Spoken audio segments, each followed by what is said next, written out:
चला बनवूया मटर कचोरी. अगदी झटपट पाहू शकता, सुंदर झालेली आहे, चवीला देखील आणि दिसत देखील सुंदर आहे.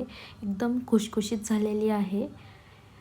मटर कचोरी बनवण्यासाठी 1 वाटी मैदा, तेल, मीठ घालून मळून घ्यायचं आहे. मग एका मिक्सरच्या भांड्यामध्ये मटर, आलं, कोथिंबीर दाटसर वाटून घ्यायचं आहे. आता गॅसवर कढई ठेवून तेल, जिरं, सगळे मसाले टाकून घ्यायचे आहे. मटर घालायचं आहे वाटलेलं. अशा प्रकारे मसाला तयार करायचा आहे. मसाला पूर्णपणे थंड करून घ्यायचा आहे. पीठ मळलेले असे वाटी तयार करायची आहे. अशा प्रकारे कचोरी तयार करून घ्यायची आहे. सगळ्या कचोऱ्या तयार झालेल्या आहे. तेल फास्ट फ्लेमवर 2 मिनटं ठेवायचं आहे. गॅसचा फ्लेम स्लो करून सगळ्या कचोऱ्या फ्राय करून घ्यायचा आहे. स्लो फ्लेमवरच करा, खूप सुंदर होतात. अशा प्रकारे मटर कचोरी रेडी आहे. नक्की ट्राय करा.